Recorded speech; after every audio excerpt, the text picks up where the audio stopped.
Bada boom, bada bang, bada bop. I had to come through with the clean gum sole pair of crispy Adidas Evo SL. We are doing a second pair test, a rare double purchase test, because I had some issues with the first pair. Everyone loved that shoe. I thought it was good but not great. So a rare double buy where I'm gonna see if there were issues with the first one that are now resolved with the second one. So buckle in, strap up, because we're going for a fun ride.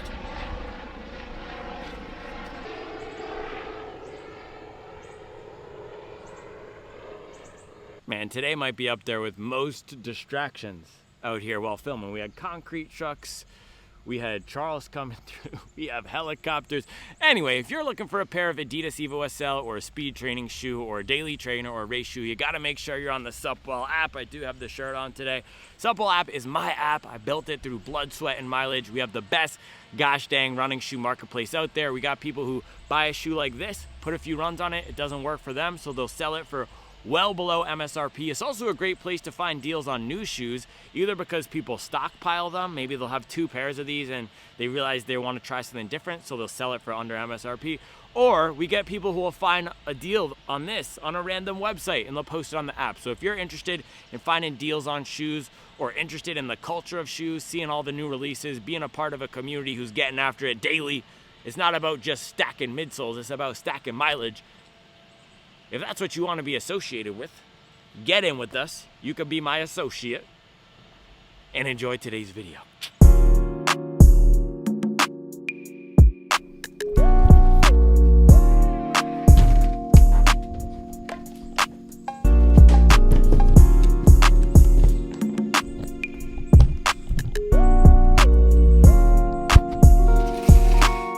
Boom. All right, this is a fun one that I've been sitting on for a while. Second pair of Evo SL. I have my first pair right here. We took these up to 100 miles earlier this year, so why the heck did I buy a second pair? Well, this is the most hyped shoe right now. Number one, this is the most hyped shoe right now. Number two, not just is it the most hyped shoe, it's also a shoe where there are a lot of QA issues and just variation issues between shoes. In mine, for example, between the left and right, we can throw them on the scale in a minute here, but there was a big difference in weight. Also, a lot of people were saying they had 2 different pairs, or even the left side, right side, and they felt super soft in one and not soft in the other. In my pair, I felt that this was a firm shoe. I couldn't get it going that much. You can also see at 100 miles here, there's essentially no break-in lines. And it's humid out here, so the camera's fucking up. But there's no break-in lines on this at all. Barely any. No squish to the midsole. Meanwhile, I've seen other people who are my similar size or even smaller who've put fewer miles on this, and the midsole looks way softer and it's compressed more. This thing, I mean, just look at that as I'm pressing it down. Now, that's not the entire force of my body, but just trying to squish it down. Not very soft and squishy. So I bought a second pair mainly because I want to see, is this going to be the actual soft and bouncy shoe that everyone's talking about there? Because that's why it's the hype king right now, or it used to be the hype prince, and now it's the hype king, right? So I want to see with this second pair, can it give me what it was giving everyone else? Also, reason number 3, it just looked fire. I mean, the shoe is in the thumbnail, you can see, but the white with the blue, I actually saw somebody when I was in New York the other week, I saw somebody wearing these casually. Not this white and black one. There's also Evo SLs just all around the city. Everyone was running an Evo SLs. But the white, red, and blue pair, I saw somebody wearing it casually in a coffee shop, in Blue Bottle Coffee Shop. And I said, gosh dang. So that's what we're going to do today. We'll take out the Evo SL for some miles. This is a shoe that people just use to run. That's why it's been so popular. It is a running shoe. It's not a jogging shoe. And it's not a speed workout, aggressive, Carbon County, rip your head off shoe. It's a shoe that's engineered perfectly right for that middle zone of running, what people call zone 3, when you're getting your heart up into that high 150s, 160s range, just getting that blood flowing, that fun, fast zone of running. That's what this is perfect for. You get the full stack of race foam, you get the rocker, decent lightweight, good cushion, you can go any distance. My first run in this was actually a 30-mile long run out of the box. Now, for me, it's never been an absolute favorite because with it being engineered for that middle zone of running, it's just it doesn't lean one way or the other, which I prefer. I prefer to have a shoe that's either comfortable for relaxed daily miles or fast for workouts. This is right in the middle, and it doesn't quite have either end in the doses that I'd want compared to something like the Brooks Hyperion Max 3 that dropped this summer, and you can see very similar rocker profile. You also have the race foam in here, very similar looks in terms of how aggressive it is. Now this does look like more of a performance running shoe, but with this guy you get the stack. You also have a softer underfoot feel, and I know that's gonna set some people off. They're gonna say, oh my gosh, you say the Hyperion Max 3 is softer than the Evo SL? What are you talking about? You should have your ShoeTube card revoked. But for me, this is softer than the Evo SL. The PIBA in here is way softer. Now, it is a very stiff shoe. You have a rigid carbon fiber plate. You also have a firmer training foam, but because you get that soft top layer, it's a really comfortable ride that, well, not really comfortable, but for a speed-oriented shoe, comfortable ride that is great for high mileage training. And then when you want to go fast, I felt that this has more than enough speed capability for the high-end stuff.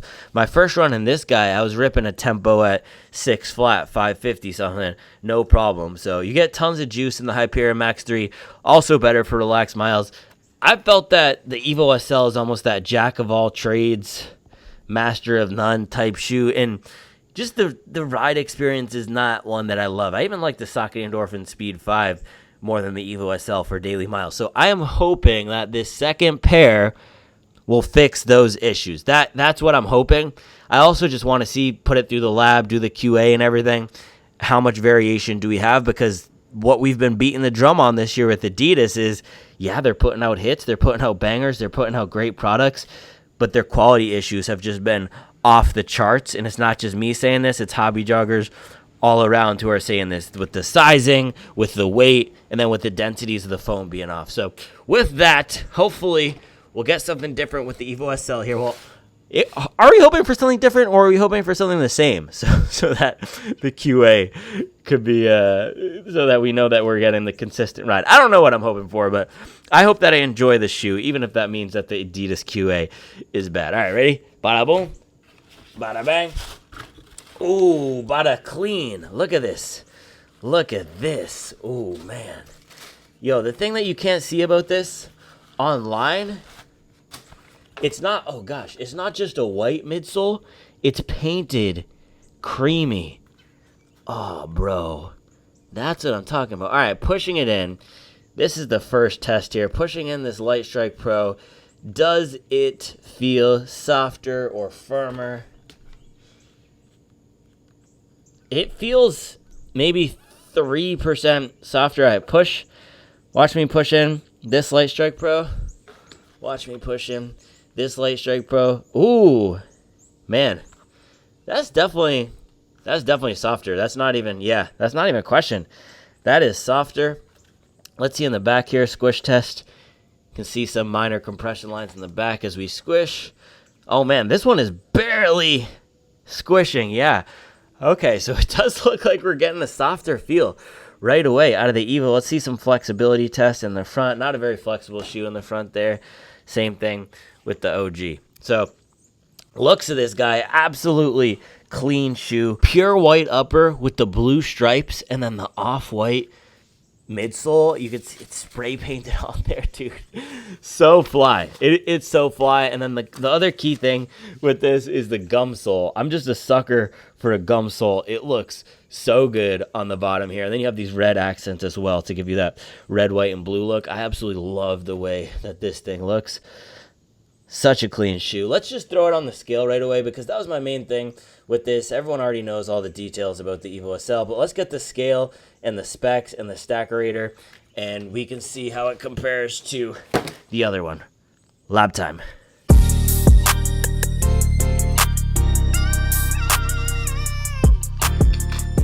All right, so first thing that we can do here is a weigh-in. We'll get a weight check on all four of these shoes. So first, let's start off with the left side of our first pair here. Comes in at 254 grams. Do we have the right angle on this? It's hard to get the... Okay, I think that's as good as it's going to get, folks. 253.9. Right side. And by the way, just looking at these from the top, it looks like my first pair might be longer. We'll see if that comes through, but this is exactly what I'm saying.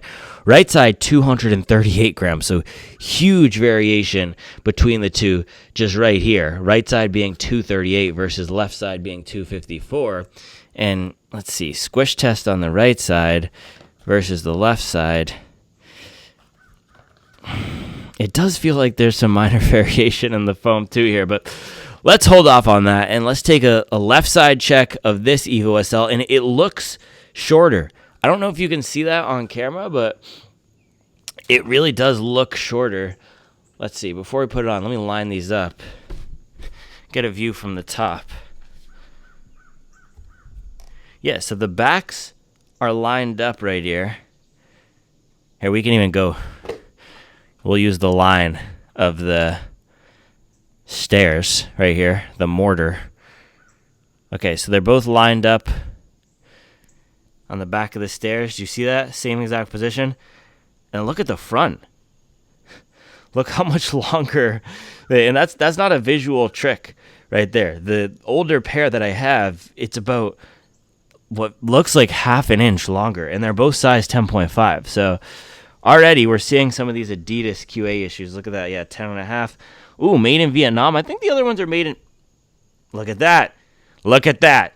Made in China on the OG pair. So that could be some of the cause of the differences here. They're going to different factories, but that length thing is crazy. We'll see if that comes in on foot, because that does look like a good half an inch difference. All right.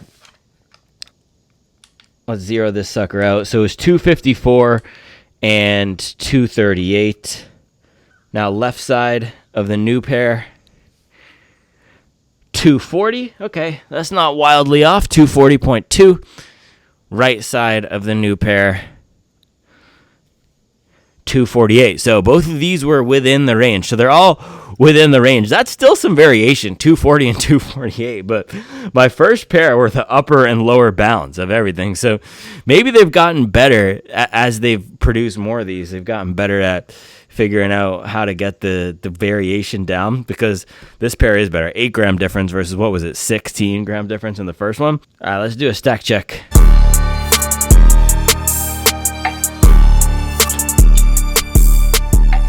So this shoe is supposed to come in around 37, 38 millimeters in the back. I don't expect there to be huge differences here, but I do want to make sure we put everything through the stack rater that comes through the shoe market. So left side of the pair with 100 miles coming in at 36.9, so right around that 37 mark. Right side of the pair with 100 miles. Whoa. Whoa. Whoa. There's no way. Was that real? No, okay, that's what I thought. That was giving me a crazy reading.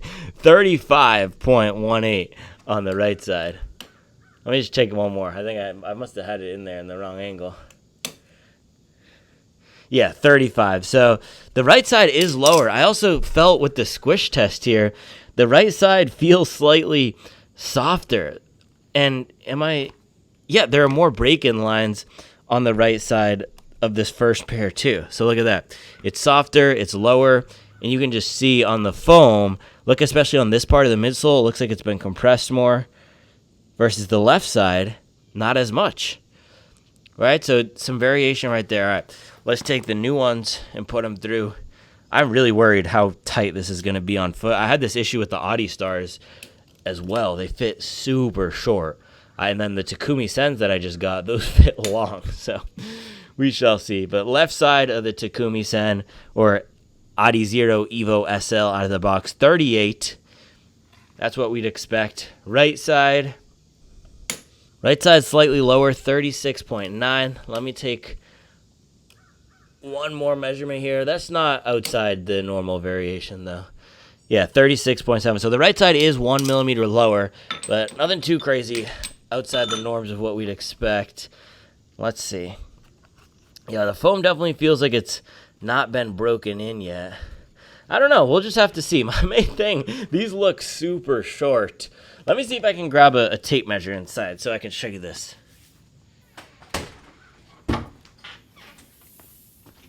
Alright, I got it. So this is the last thing I want to do here. I'm going to take this from the bottom. Line it up from the bottom. This is just about 13, exactly 13 inches up to where this logo starts. And I'm telling you, this other one looks longer.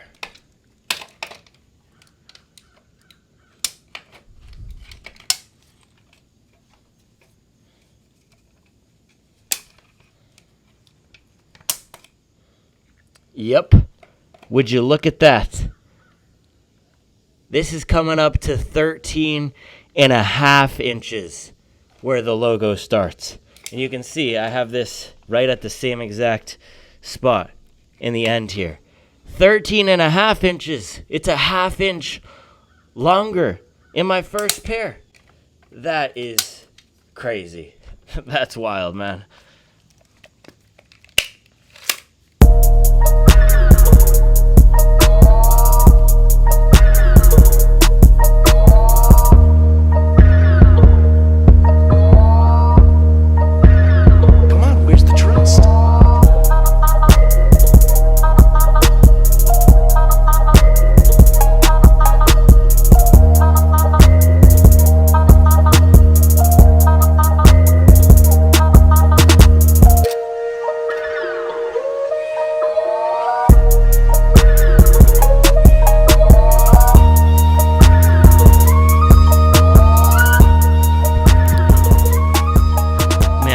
Inch difference in a shoe is pretty wild. Also, I can see from the top here, it looks a lot wider.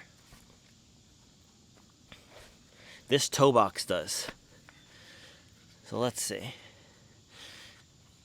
Yeah, I mean, I still have, okay, my biggest concern was I wouldn't have enough room in the front. I still have enough room in the front, which is good, which just goes to show how long these fit initially. The step-in feel of this feels almost identical to the other one. Not a comfortable shoe on step-in. I have heard some people saying that they've switched out the insole. That might be the play because this doesn't feel like a comfortable cushion cruiser when you step in. It just feels firm. Yeah, very firm. So despite all the differences that we've gotten in the lab, this feels the same on foot so far. Maybe that will change when we get out there in the run, but yeah, I do think this toe box is wider. So this one is shorter and stouter. It just looked that way too on camera and looking at it. But yeah, really wide toe box.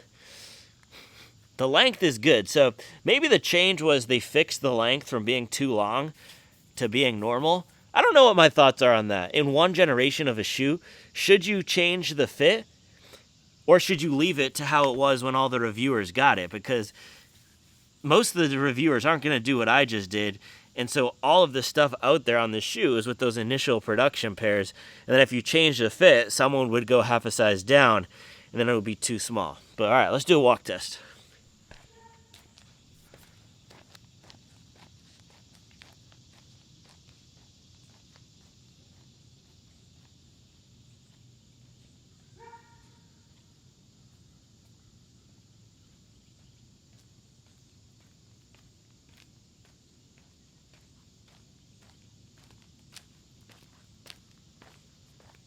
I don't know, man. I don't know. It feels very lackluster for me. Something about this shoe is just never quite hit 100%. It's not uncomfortable, but on step in here, not a comfortable shoe. It still feels, yeah, borderline firm for me. So let's just see when we get out there and run. But despite all those differences, so far this feels very similar and consistent with the first one. So maybe this is just a mediocre shoe for me, but the looks are absolutely great. I love this colorway. But the good colorway can't completely save a shoe. It was like with the Rebel. That thing looked great, and then it was just lackluster as well. So plan for this morning, we're just going to get out here and run. 8-mile run, test these things, see if we find any differences with the other ones. Let's do it. Oh no, we're at 10%. 10% Garmin battery. Can that get us through an entire 8-mile run?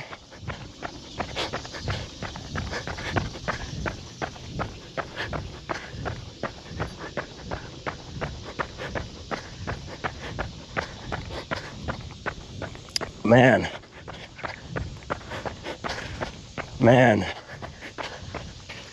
can't believe I just did that entire analysis just for these to feel the exact same as the other ones. Yeah, so ride is consistent.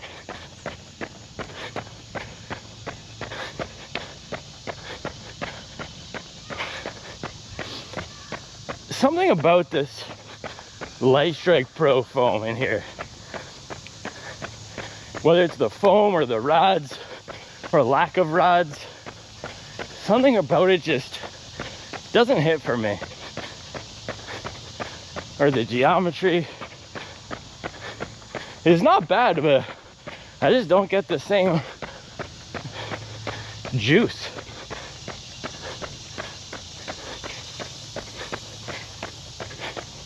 Yeah, when landing on the midfoot,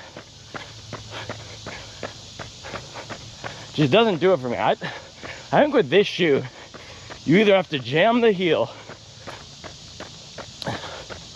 or land up at the forefoot.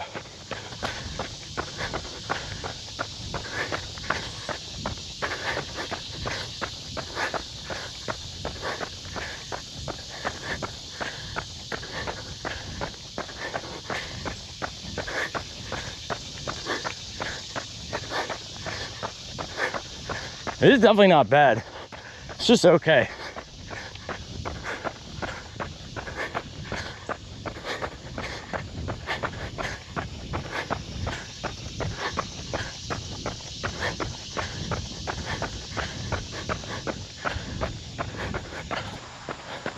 It's almost at mile 1 here. I was really hoping that if this were softer and bouncier than the other one, I would like it more as a daily trainer, because I know that's where everyone loves this thing, but it just feels firm and unimpressive at my daily paces. Where these feel the best for me is 620, 630 to 7 flat, which is a pace range I don't run a whole lot, because it's not recovering and it's not building specific fitness in the way that I need to right now. So yeah, this is just disappointing. It's still a good shoe for what it is with the race foam and for those steadier miles, but it's not my silver bullet.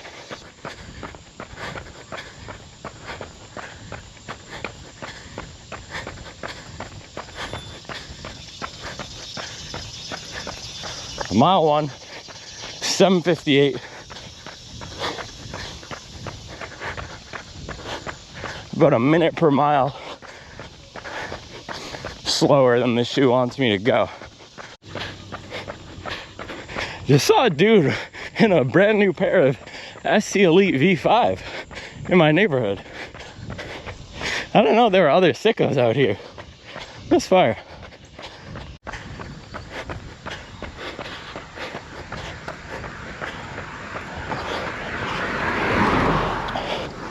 Man, I really thought we were getting somewhere with the length differences and the factory differences.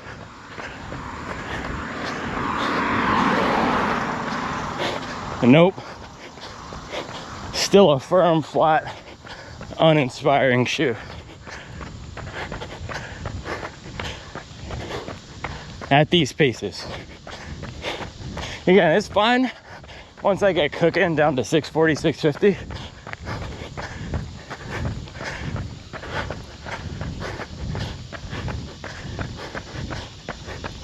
But yeah, at these paces, it just does not do it for me. I also thought I would have more juice today because my mileage has been lower.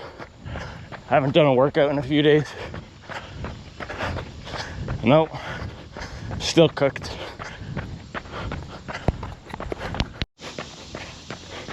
Mile 2, 7:44.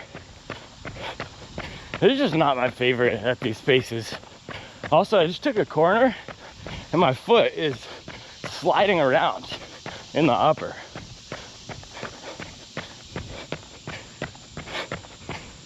I almost feel like I'm too small for this shoe. I'm too small and light to get the benefit everyone talks about. I'm 6'2", 155, but I felt the same way about the Adios Pro 3. I just never got the bounce and just fun experience that people described with that thing. Just felt really lackluster. So one of the reasons I like the Sky Paris so much, or the Sky Tokyo for marathon pace, is because I land very flat-footed. I basically land directly on top of the platform with my foot parallel to the ground, and then I push off. So I don't know if you want to call it a heel strike or a mid-foot strike, but it's a flat-footed landing. I've noticed with this thing and the Super Blast, they feel better if you land with your toes pointed up. So more jamming the heel and connecting with the back of the platform first, which is not how I run. I know people think I'm this massive heel striker because I call myself a heel striker and because I wear down the heel. But a lot of the time it's the heel hitting first as my foot tries to land flat. And then when I'm going faster, 5K pace and stuff, I'm more so landing up at the front. But with this one, I've noticed it feels best for jamming it back. Very similar to Super Blast. You got to jam it back on the heel or land up at the front quick. It's not great for the flat-footed landing like I do.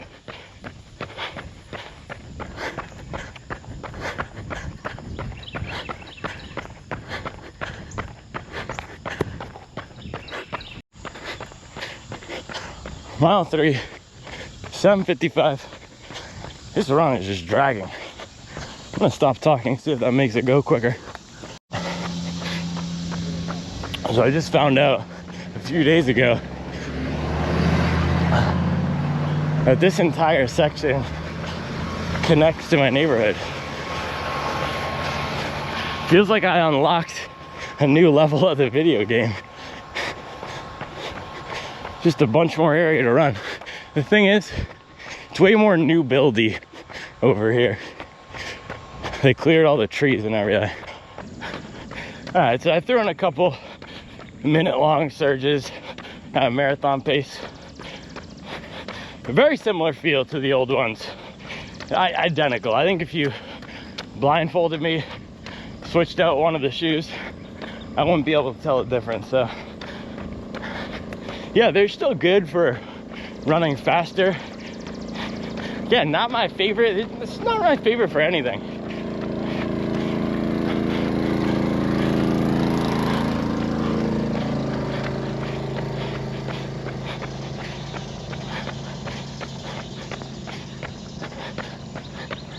But it's a good value shoe and gets the job done. It's the type of shoe that makes me feel like I'm bad at running, man.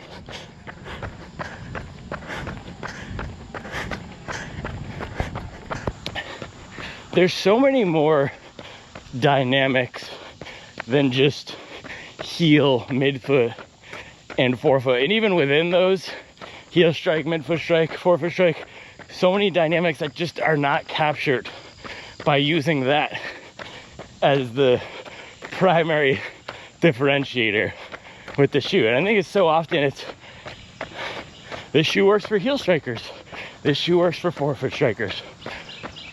But it's not that simple.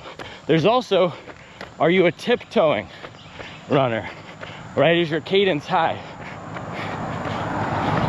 and you're just popping off the ground? Are you a shuffler? I am a shuffler. At my everyday paces, I shuffle along. Or are you a jammer? Are you jamming your foot into the ground? Lower cadence, more power. You could even have a medium cadence, but more power. And if we look at it those ways, this shoe starts to make more sense. It works really well for the tiptoers and the jammers, but not so much for the shufflers. And that's the same exact thing with the Super Blast. That is not a shuffling type of shoe. I wish I had someone here to film my strides so you could see what I'm talking about. I think this is the first day my Garmin told me to do a workout and I felt too tired. Because usually it tells me to rest when I want to go hard. Today it told me to do 10 by 10 seconds hill sprints at a 3:45 pace. I said, what? Bro, what are you talking about? I'm trying to sleep in and recover. Because usually every day it tells me to do a rest day. But it's probably because my mileage has been lower this week. I haven't doubled either of the past 2 days. I usually double every single weekday, Monday to Friday. So, because the volume is lower. But that's what I've noticed about the watch and everything. The volume really throws it off. It basically treats me, because of the volume I run, treats that 100 miles almost like it's 40 miles or something. It doesn't properly incorporate it into the algorithm, especially when looking at my fitness.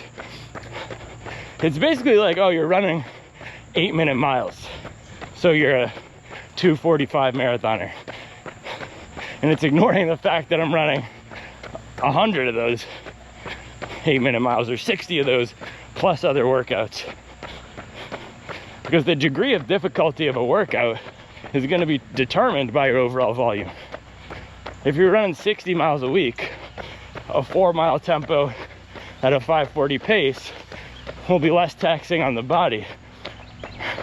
Whereas just adding to the workload in a different way because your overall workload is lower. So just something to think about. I was surprised to see that this morning. But I guess now it's saying your workload is lower because you've removed that volume. So I think the issue might be it's treating all runs like workouts, when in reality, these aerobic runs need to be treated differently. Okay, here's my other hypothesis with these in the Super Blast 2. I think my body has learned to run in a certain way, whether we want to call it the shuffling style or something else.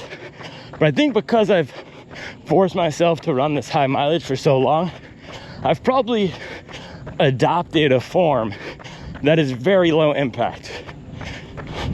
I rarely get injured or nicked up, and it's probably because I've just learned to run in this lighter touch way at these aerobic miles.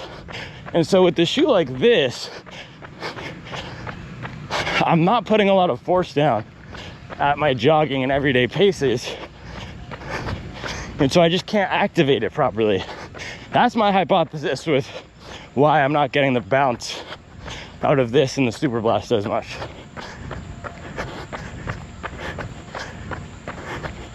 I don't know.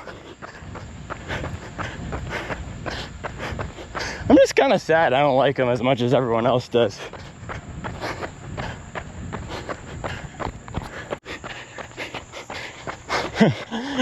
I'm taking this downhill here. This is another sign I'm too light touch for a shoe. When I start thinking to myself, wow, this feels good all of a sudden. And then I'm going downhill. Yeah, these just need some sort of weight or power to activate that at my daily paces I'm not able to do. Actually, I'm finishing it out with some strides up the hill. You can call them hill sprints or strides. This is where these feel good, man. Just pushing some pace. Man, what's that classic football coach expression? That meme? They are who we thought they were. By the way, we made it. 6%. Also, I finished that run feeling good. It's so weird. Some of these days I come out here feeling weak, feeling bad, and then once I start getting some pace, I feel good. But yeah, we are who we thought they were with these shoes. They're made in a different gosh dang country. They switched the factories from China to Vietnam. The toe box is half an inch shorter. The weight was more consistent. It's a different colorway, different batch, whole bunch of differences. But the ride, dude, identical ride to the other one. And we are who we thought they were because, or they are who we thought they were because I've had this same take every time. I've tested this shoe on all sorts of different runs. I've run fast 400s, fast 800s, strides. Told you my first run in this was a 30-mile long run. I've done a 20-mile long run or in my other pair. And every time I walk away saying the same thing. Not my favorite for jogging, but it's one of those shoes where once you get it going, it's elite. And I also think it has that same quality as the Mag Max in the Nova Blast 4, which is it feels better the longer you go because of the firmer foam. And that's not something that I picked up on until today, because as I was getting to the end of that run, my stats just went away here, but we got an hour, 8 miles an hour. I did minute-long surges at marathon pace and then some strides/hill sprints at the end. I actually got going pretty good at the end there, getting down to 350 pace on one of those strides. But I finished that run with the shoe feeling the best that it did the entire run, right, at the end. So it's one of those shoes where you got to put the miles in it for it to open up. And I'm wondering if that's the other reason why I haven't loved it as much. If it's a shoe where if you start running in it every day, it just starts to feel better. And I've wondered this a lot too with the way that I test shoes. Is me getting 100 miles in a shoe over a 3 to 4 month span, am I not getting the same effect as someone who puts 100 miles in a shoe in 3 weeks? If you're running in it every day, is it just going to soften up and open up in a different way because of the continuous pounding versus the dispersed pounding? Food for thought.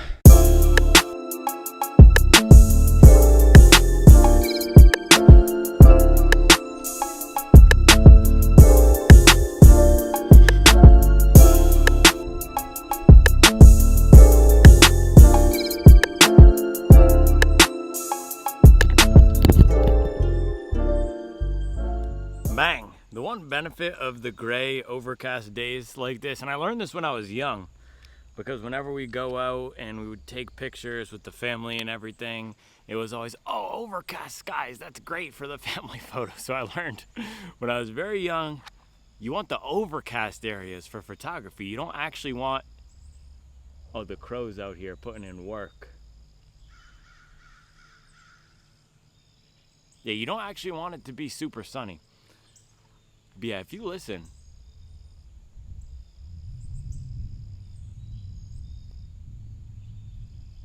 lots of bird activity today. I think that means there's a thunderstorm coming. And that's one of the things that I just absolutely love about this neighborhood, man. The peaceful vibe, the birds, even though we're just throwing racks to fix the issues with this older house, it's worth it because we come out here and this is a feeling that money can't buy. It's priceless. Just being peaceful, being relaxed, not being in the hustle and bustle of the city. I can barely even hear the droning of car engines. I can slightly hear it, but the closest major road to here is about a mile on any side. So we're set deep in here. It's quiet, it's relaxed. The air is even different. Anytime we go into Charlotte and we come back, it's a meme at this point. Charlie makes fun of me because I'll roll down all the windows in the Jeep as soon as we get down into the neighborhood, and I'll say, just breathe in that Mint Hill air. It's priceless, man. The other thing that's priceless is a climate-controlled environment. I was talking about this yesterday, but I realized last night, I was thinking, man, this is, however much I paid for it, which was expensive, I would have paid double that. I would have paid triple that. I literally could not put a price tag on just having the comfort of a reliable, worry-free environment, because 95 degrees indoors, that is crazy. So thankfully that is fixed. We have the AC back and everything, but that's just so wild. And it reinforced what I talk about all the time with comfort being the absence of anything bothersome, because when you're in the AC and you haven't gone outside all day, you're not thinking about, oh, I'm so hot, no, comfort is just not having to think about it. You can stress out about some deadlines at work. I wasn't stressing out about work deadlines. I was stressing out about my brain not functioning properly. But same thing I say about these shoes, man. Adidas Evo SL, this is not the absence of anything bothersome. This is not a particularly comfortable shoe. I've now spent $300 on 2 pairs of these to get to the same exact take that I've had every single time. And I'm disappointed today, not in the ride of the shoe, and I was disappointed out there with the ride of the shoe initially. Let's throw up this run. You can see I started off at a very crawling, slow pace for me, just not feeling great this morning. It's gray. I don't even know what it is, but disappointed that I really thought I was gonna get something different with this shoe. It felt softer. It really did feel softer than the other one out of the box. Maybe that was my brain playing tricks on me, but you can see here as I'm pushing it in, I mean, dude, it looks pretty soft, right? This does not look like a firm, brickish shoe. Hey, look who it is.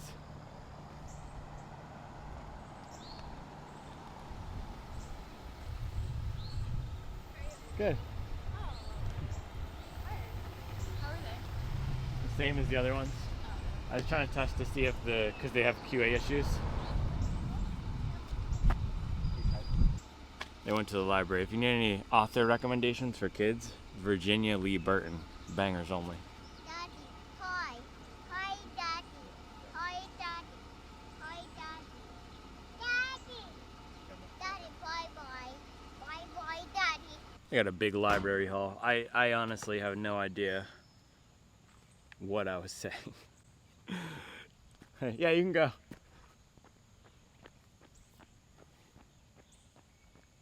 What I was saying was, at those jogging paces for me, it just feels so lifeless, cumbersome. Something about it just does not work, and I had so many theorems, theories, philosophies, postulates, hypotheses out there about why it was, but I think it really just comes down to you need to be putting down some power into the shoe to activate it, whether that's popping off the forefoot quickly and just getting this part right here and using the geometry, or jamming the back of the heel down. You have to be putting some power down into it. And for me, at those jogging paces, I'm just not able to do that. And this pair and the other pair felt the same exact way. They felt identical at those paces. However, once I start getting them going, and if you look at these splits, once I start throwing in those marathon pace 1 minute surges, once I start at the end ripping, I was throwing down some really fast strides, getting down to 420, 4 flat, 350. Once I started going there, that's where this thing comes alive. It's almost just waiting. The entire time I felt like I wasn't using it correctly, and I even cracked that joke. This is the type of shoe that makes me feel like I'm bad at running, but it really does make me feel like I'm using it wrong when I'm jogging in it. It is not a jogging shoe. And that's just the puzzling thing for me, because of course you have the 100% race foam and you have the curve of the rocker. I just don't understand what other people are experiencing in this shoe at daily paces that I'm not. And that's really the main reason for me buying this again, because everyone is saying it's the greatest daily trainer ever. Even Meredith loves it as a daily trainer. Barrett loves it as a daily trainer. Meredith, who's our content admin on the Supple app, and Barrett, who's the designer. Grant hasn't tested it yet, and I'm actually sending him my pair, one of these. And I was initially going to send him the 100-mile pair, but now it's almost like I want to keep the 100-mile pair because it's pre-broken in, and send him this one. But I actually think I'll keep this one because I like the colorway. But it's just one of those shoes where it works for some people as a daily, it doesn't for others. And the funny thing is too, both Meredith and Barrett are lighter than I am. So my theory out there was I'm not putting down enough power into the shoe. So I really just don't know what it is, but not a daily trainer for me. I really thought this might be a softer shoe, and then I would say, oh my goodness, it feels so good. But no, and the thing is, I loved the Saucony Endorphin Speed 5.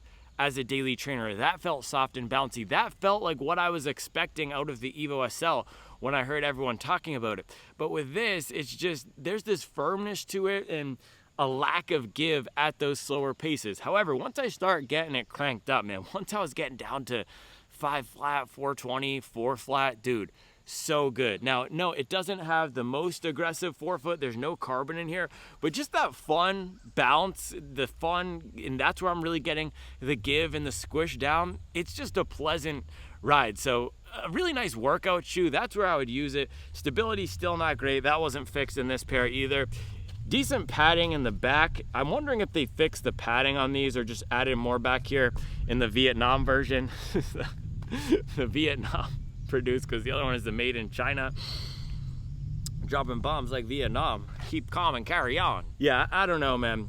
Just, so not that many differences. Now, the differences that we did have in this were weird, right? Half an inch shorter, a full half an inch shorter, and then the toe box, this one was definitely wider and even roomier in the midfoot than the last version. So there's still that variation, but I gotta say, I think the foam is pretty consistent, at least in the pairs that I have. Now, the one thing that I did learn today that I didn't quite pick up on before is how good this is as a long run shoe, as a mileage shoe, man. This has got to be up there, especially for the weight. This punches well above its weight, and it's weird that I didn't think about this because my first run in that other pair was legit a 30-mile long run. This is when I was training for that ultra. I did a 30-mile long run, and then I did a 20-mile long run in the other one, and it's just so good. It doesn't get too mushy. That is the flip side of the coin. I always talk about the trade-offs. The flip side of the coin of it feeling firm and not the best for me at those slower paces, similar to some of my favorite shoes like the Mag Max. But the flip side is that it feels really good once you go past an hour. So that's not something that I quite picked up on before. And I think, man, if I were doing a 2 or 3 shoe rotation, this might be the long run shoe. If you want an alternative to carbon or just a long run where you're not throwing down a lot of pace.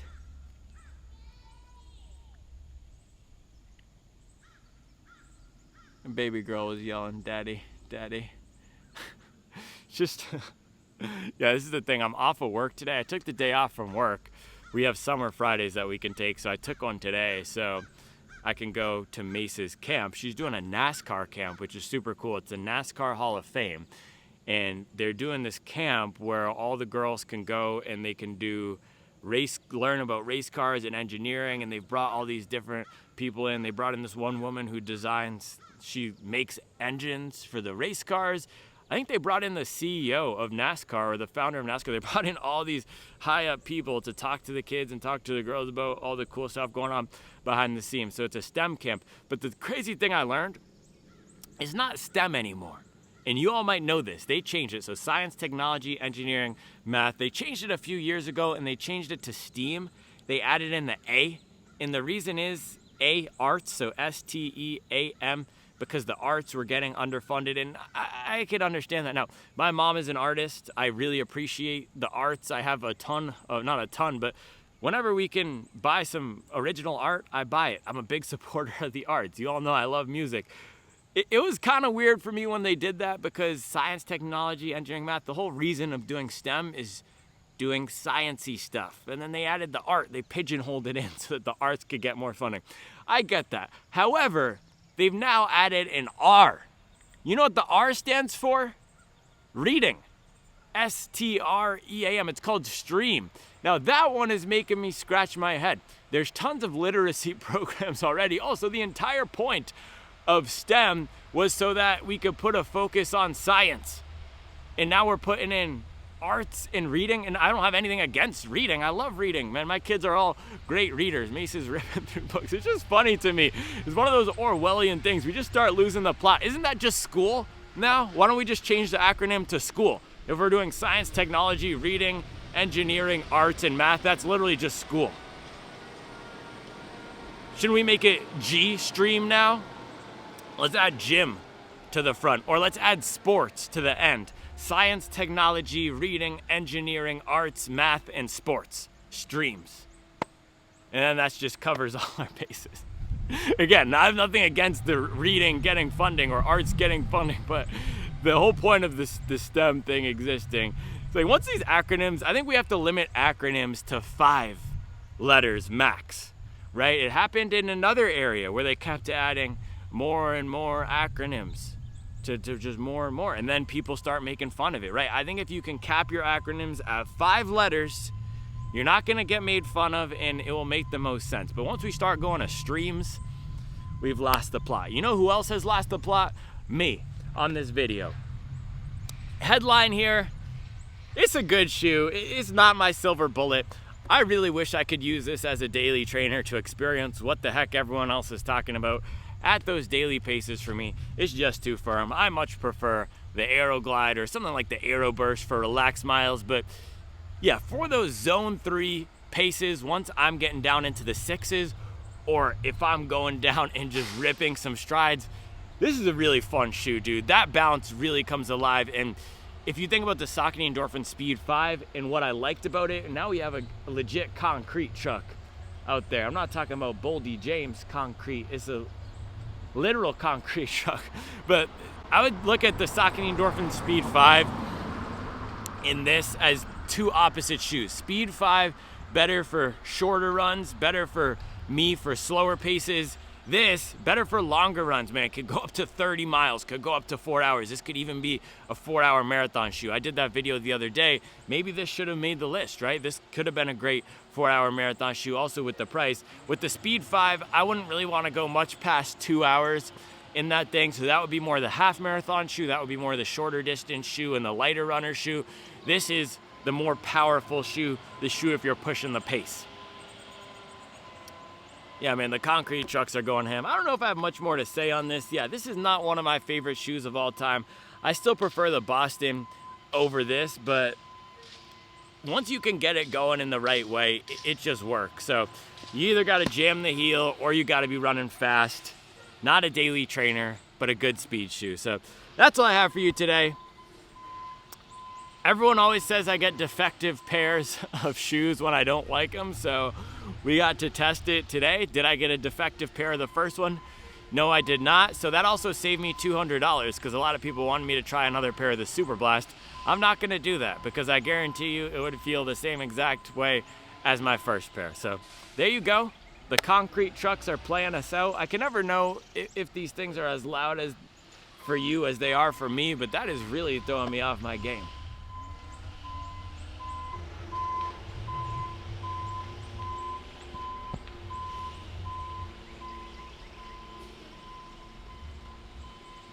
All right. Let me know what you think about stream. Am I overreacting to the R being added? Or do we need to put more focus? Have we now overcorrected? Maybe the issue is we've over-indexed on science, technology, engineering, and math. And now the literacy and the reading isn't getting enough attention. So we have kids showing up to engineering camp who can't read the gosh dang instructions on the computer. That would be wild, man. That would be wild. Yeah, let me know. Let me know why I'm wrong about the Evo SL. I appreciate you. I'll be back tomorrow with another video.